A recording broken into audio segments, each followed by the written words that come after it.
Bank draft should be classified as, अब जो bank draft है वो किस किस में क्लासिफाई किया जाता है, current assets, current liability, tangible assets या इंटेंजिबल लायबिलिटीज, बताइए।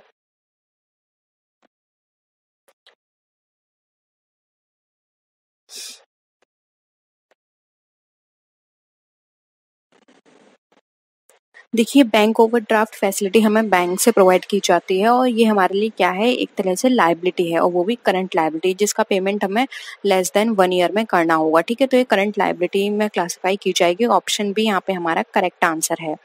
नेक्स्ट क्वेश्चन है, assets appearing in the books but having no value are known as, यानी कि ऐसी असेट्स जो कि दिखाई तो जाती हैं बुक्स के अंदर लेकिन उनकी कोई वैल्यू नहीं होती है, उन्हें क्या कहते हैं, wasting assets, intangible assets, current assets या फिर फिक्टिशियस असेट्स, बताइए।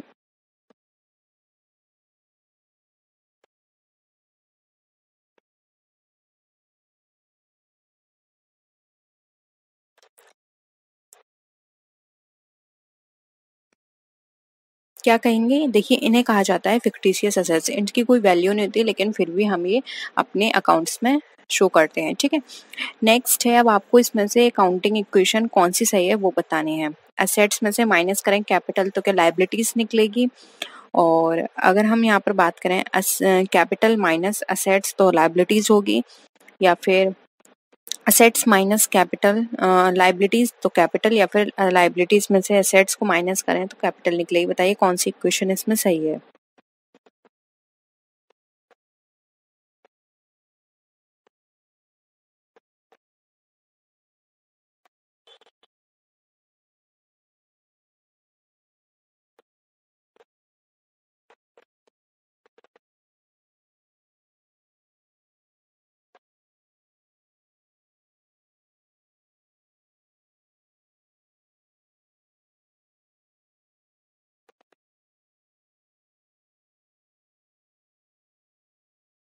देखिए यहाँ पे क्वेश्चन हमारी सी सही होगी, क्योंकि असेट्स में से जब हम लायबिलिटीज माइनस करेंगे तो रिमेनिंग जो भी डिफरेंस बचेगा वो हमारा कहलाता है कैपिटल का डिफरेंस। ठीक है, ऑप्शन सी यहाँ पे हमारा करेक्ट है। नेक्स्ट है, which of the following is an equation, अब इसमें कौन सी इक्वेशन है आपको ये बताना है, सही इक्वेशन बतानी है।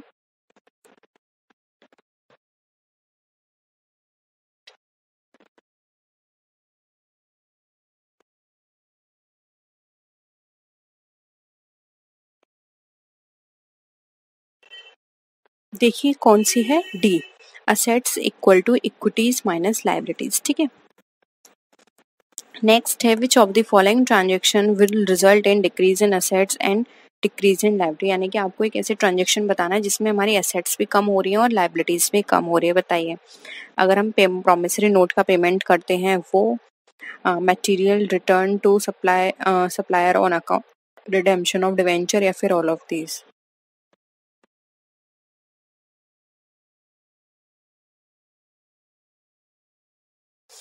बताइए कौन सा होगा। देखिए यहाँ पे राइट आंसर हो जाएगा ए, क्योंकि देखिए प्रॉमिसरी नोट हमारे करंट लायबिलिटी का पार्ट है, अगर हम इसका पेमेंट करेंगे तो करंट लायबिलिटी कम हो जाएगी। ठीक है, और पेमेंट कर रहे हैं तो कैश या बैंक के थ्रू करेंगे तो हमारी एसेट्स भी कम हो जाएंगे। ठीक है, तो ऑप्शन ए यहाँ पे हमारा करेक्ट है। नेक्स्ट है, डेप्रिसिएशन अगर ट्रायल बैलेंस में दिखाया जाता है तो उसका फाइनल अकाउंट बनाते समय क्या ट्रीटमेंट करेंगे, प्रॉफिट एंड लॉस अकाउंट में शो करेंगे, बैलेंस शीट में शो करेंगे, या फिर profit and loss account and balance sheet, या फिर प्रॉफिट एंड लॉस अकाउंट और बैलेंस शीट, बताइए। और लिखा है इसमें और इसमें एंड है।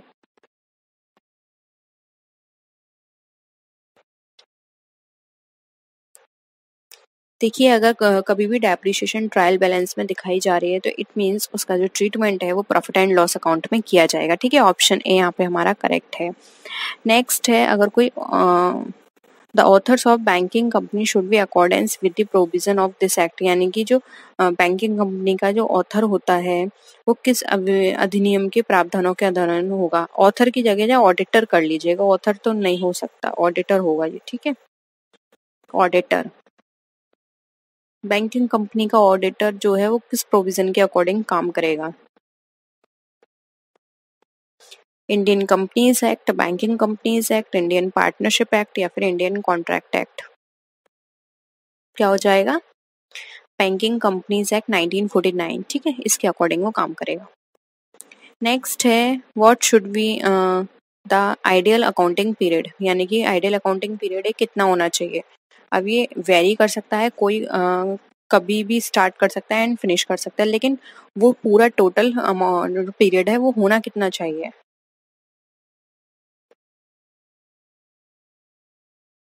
क्या होगा, 1 ईयर, ठीक है, 1 साल का होगा। फिर आप कोई फेस्टिवल टू फेस्टिवल लो, या जनवरी से दिसंबर लो, या फिर आप अप्रैल से मार्च लो, कुछ भी ले सकते हो, लेकिन 1 साल का होना चाहिए, ठीक है। नेक्स्ट है, what type of transactions are recorded accounted for in accounting, यानी कि किस तरह के ट्रांजेक्शन्स हमारे अकाउंटिंग में किए जाते हैं। जो क्वालिटेटिव होते हैं, सब्जेक्टिव होते हैं, जो बिजी होते हैं मनी में। बिजी का मतलब यहाँ पर ये है जो उसमें मनी में उसको हम डिफाइन करें, या फिर नन ऑफ दीज।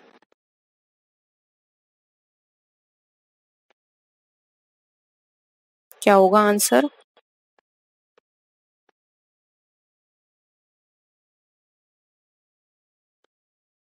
देखिए राइट आंसर हो जाएगा सी, जो मनी में एक्सप्रेस किए जाते हैं सिर्फ उन्हीं का ट्रीटमेंट यहाँ किया जाता है, ठीक है, यानी मॉनेटरी एस्पेक्ट का। नेक्स्ट है, अब यहाँ पर आपको एक क्वेश्चन बतानी है, आउटसाइड लायबिलिटी हमारी इक्वल होगी प्रॉपर्टी में अगर हम क्या माइनस कर दें, तो बताइए।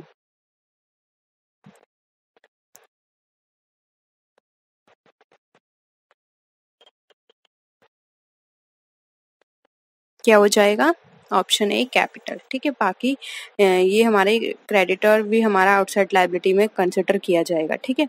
तो और कैश और डेटर तो होने से रहा, तो ऑप्शन ए आ जाएगा कैपिटल। नेक्स्ट है, अब आपको ये बताना है किस वैल्यू पर जो हमारे अकाउंटिंग है, आर्टिकल अकाउंटिंग, वो रिकॉर्ड किए जाते हैं। रियल वैल्यू, नॉमिनल, फाइनेंशियल, या फिर नन ऑफ दीज।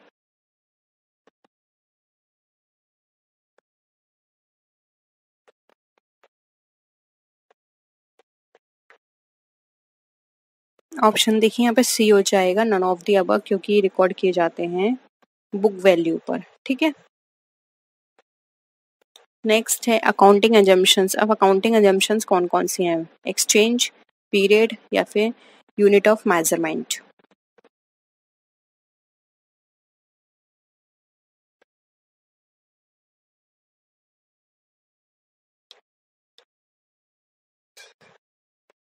क्या होगा, ऑल ऑफ दीज हो जाएगा, क्योंकि देखिए यहाँ पे अगर हम बात करें एजम्पशंस की, तो हम मेजरमेंट की बात करते हैं, एक्सचेंज की बात करते हैं, पीरियड की भी बात करते हैं, क्योंकि ये सारी ही हमारी अकाउंटिंग से कंसर्न है।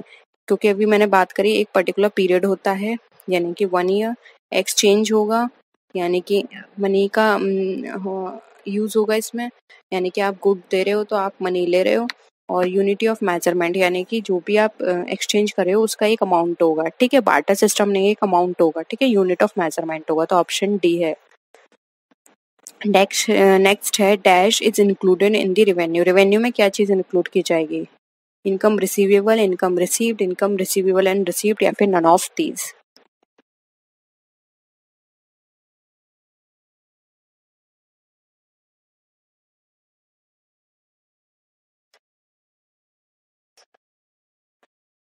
देखिए यहाँ पे रेवेन्यू की बात की जा रही है, तो रेवेन्यू का मतलब होता है ऐसी चीज जो कि हमने काम करा है उसका, लेकिन हमें पैसा नहीं मिला है, तो तब भी हम ये मानेंगे कि वो पैसा हमने कमा लिया है, यानी कि अब हम लीगली उसको ले सकते हैं, ठीक है, क्योंकि हमने काम किया है उसके बदले में, हम पैसा हमें कभी ना कभी वो मिलेगा ही, ठीक है।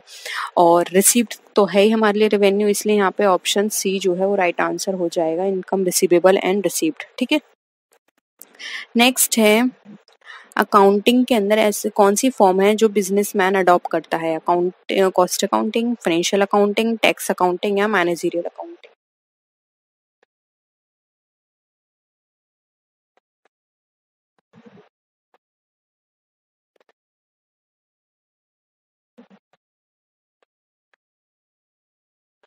क्या हो जाएगा, ऑप्शन बी फाइनेंशियल अकाउंटिंग, क्योंकि एक बिजनेसमैन के लिए ये इम्पोर्टेंट होता है कि वो अपने जो भी फाइनल अकाउंट है उनकी फाइनेंशियल पोजीशन जाने, तो इसलिए वो फाइनेंशियल अकाउंटिंग फॉलो करता है, ठीक है।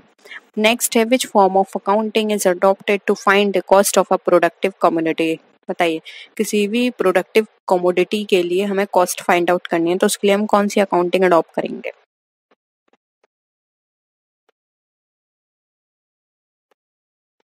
क्या हो जाएगा आंसर? आंसर हो जाएगा ए कॉस्ट अकाउंटिंग, क्योंकि कॉस्ट अकाउंटिंग के अंदर हम प्रोडक्ट की कॉस्ट फाइंड आउट करते हैं, उसको कंट्रोल करते हैं कि ज़्यादा कॉस्ट ना हो पूरा, यानी हमारा कॉस्ट से कंसर्न होती है ये अकाउंटिंग। ठीक है, नेक्स्ट है how is cost of goods forecast in accounting, यानी कि किस तरह से फोरकास्ट की जाती है अकाउंटिंग। मैनेजरियल अकाउंटिंग के through, manage financial accounting, tax accounting या कॉस्ट अकाउंटिंग।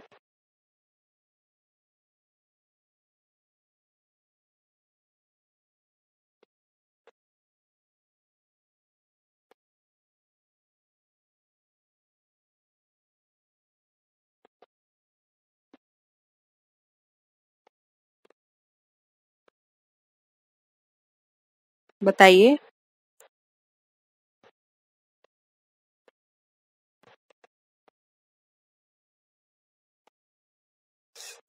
देखिए, इसमें फोरकास्टिंग की बात आ रही है कि आप कॉस्ट को फोरकास्ट कैसे करोगे, तो उन सब के लिए आपको क्या करना पड़ेगा? बजट बनाना पड़ेगा, बहुत सारी चीजें आपको देखनी पड़ेंगी। तो एक गुड्स की कॉस्ट को फोरकास्ट आप करेंगे यहाँ पर, बताइए कौन सी में?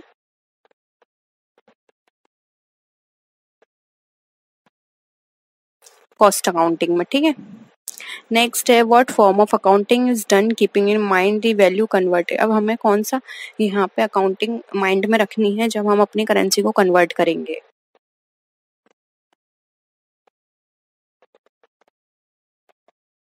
बताइए।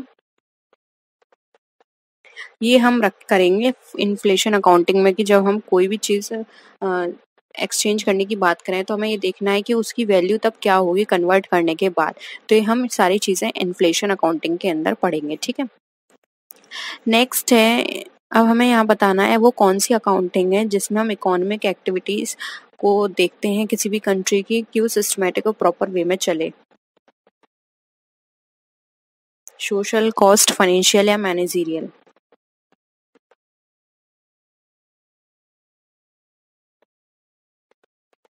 क्या हो जाएगा? Option D managerial accounting. ठीक है, सिस्टमेटिक एंड प्रॉपर बेस की बात की जा रही है। नेक्स्ट है what is the book of initial articles, यानी कि वो कौन सी बुक है जिसमें हम फर्स्ट टाइम या शुरुआती दौर में हम उसमें रिकॉर्ड करते हैं अपने transactions. Journal, ledger, trial balance या फिर फाइनल अकाउंट?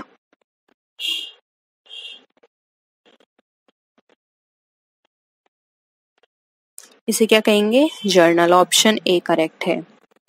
नेक्स्ट है how many columns are prepared when preparing a journal. जब जर्नल है ये, जब हम जर्नल प्रिपेयर करते हैं तो कितने कॉलम्स प्रिपेयर करते हैं? 7, 5, 3, 4?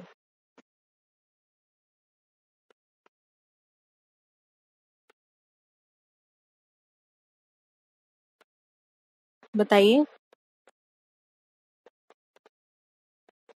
देखिए, राइट आंसर हो जाएगा 5। अब 5 कैसे है तो देखिए, हम इस तरह परफॉर्मा बनाते हैं 1, 2, 3, 4। देखिए, ये फर्स्ट होता है हमारा डेट का, ये पर्टिकुलर्स, ये लेजर फोलियो LF, और ये अमाउंट होता है डेबिट का, ये अमाउंट होता है क्रेडिट का। तो कितने हो गए? 1, 2, 3, 4, 5। 5 हो गए कॉलम।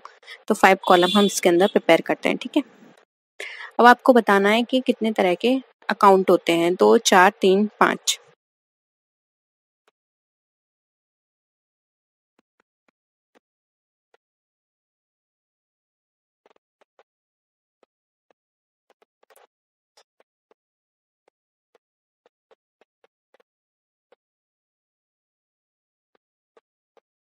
फटाफट आंसर करिए।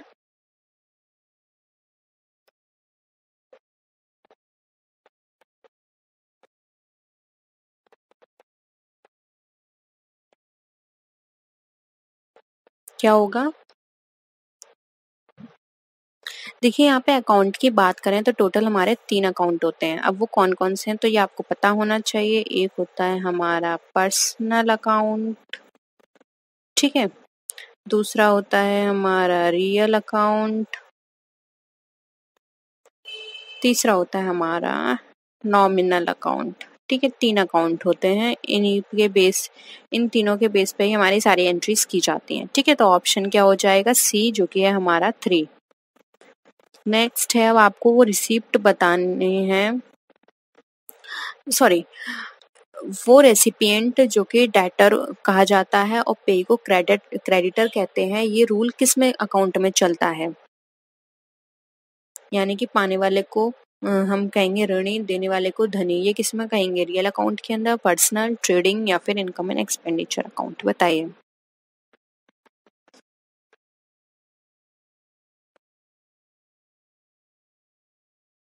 क्या होगा? ये कहा जाता है पर्सनल अकाउंट में। ठीक है, पाने वाले को ऋणी और देने वाले को धनी। ठीक है, अब आपको ये बताना है कि इसमें से कौन सी चीज है जो कि हमारे पर्सनल अकाउंट से बिलोंग करती है? Assets and liabilities, expenses, loss and profits, debtor and creditors या फिर नन ऑफ दीज? बताइए।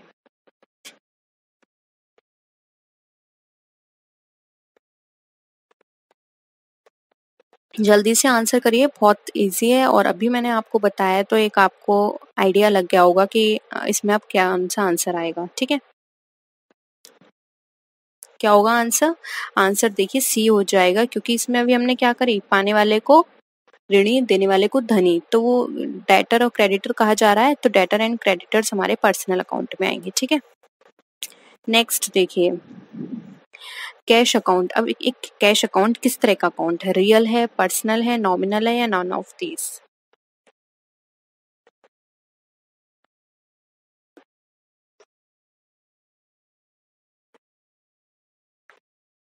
देखिए, कैश अकाउंट हमारा कहा जाता है रियल अकाउंट। ठीक है, ऑप्शन ए करेक्ट है।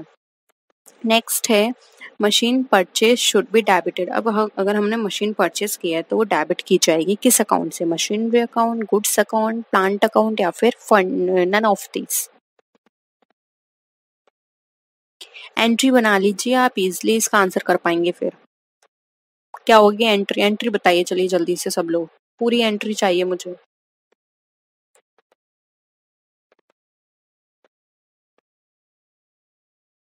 क्या होगी? देखिए, एंट्री होगी machinery account debit to bank account. ठीक है, या तो इसने पूछा है डेबिट कौन सा अकाउंट होगा, तो मशीनरी होगा, क्योंकि ये मशीनरी आपके पास आई है और आपके पास से गया क्या है? कैश गया है, यानी कि आपने बैंक से पेमेंट किया है, तो वो हो जाएगा क्रेडिट। इसकी एंट्री होगी machinery account debit to bank account. ठीक है, तो ऑप्शन क्या हो जाएगा? ए। ठीक है, क्लियर है सबका? तो होप यहाँ पर ये सारे 25 क्वेश्चंस आपको पसंद आए होंगे, आपके कॉन्सेप्ट क्लियर हुए होंगे। कोई भी डाउट है पूछ लीजिए, क्योंकि आपका 18 जुलाई को पेपर है। आज से करेक्ट आज ही के दिन आपका पेपर होगा। ठीक है, 1 महीने बाद आज ही के दिन आपका पेपर है।